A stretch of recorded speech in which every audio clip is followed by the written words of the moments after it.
Okay, this was initially going to be the microphone test for the Razer Kraken V4 Pro, but I thought I'll also use it as an opportunity to show you the issues I've been having with this headset. First of all, this microphone absolutely blows my voice out. It's took all the bass away. It sounds awful. It sounds like the kind of microphones people had to grab during the pandemic in a rush, which for a headset at this price, also comparing it to their previous headsets like the Black Shark V2 is just shocking.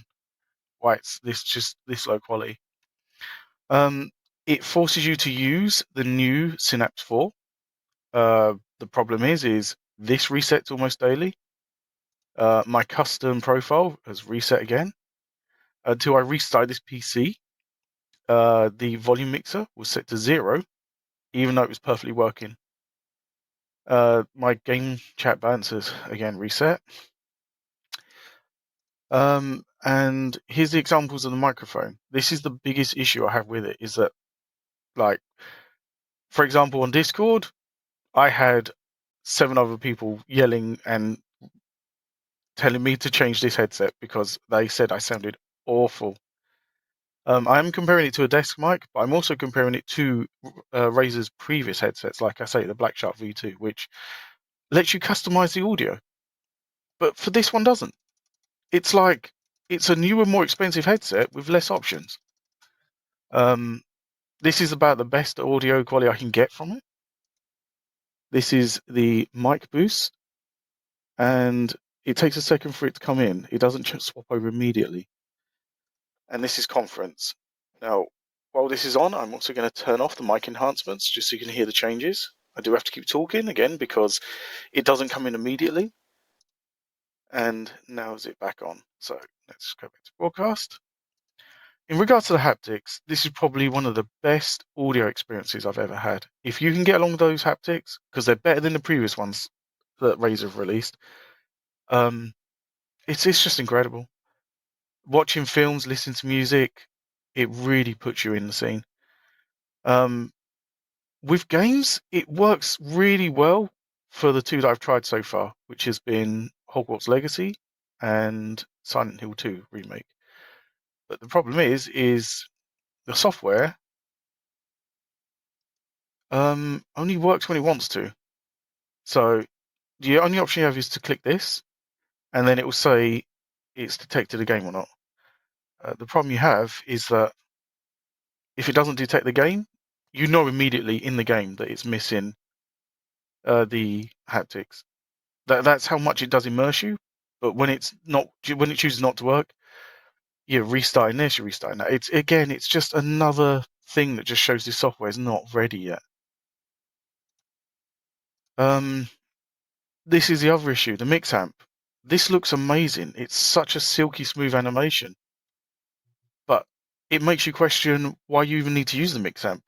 There's a button on the front with a dial that lets you go through the options. The button goes through the menus, the dial changes those options. The problem is that the headset has most of it built on. What's the point of pressing a button and rotating a dial on a thing in front of you when you have a dial on the headset?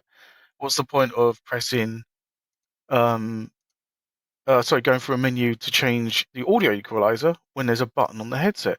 What's the point of going into the menu to change the haptic intensity when there's a button on the headset?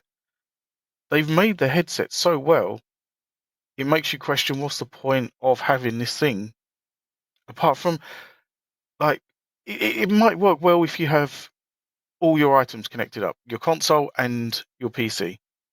And that's if you don't have your console in the front room. If you have it all together, it's not bad for switching between them. Like, I've played it with the PS5, but again, the headset does everything. You don't really need to go into mess around with this mix amp, especially when it's normally we're going to be on the other side of the room.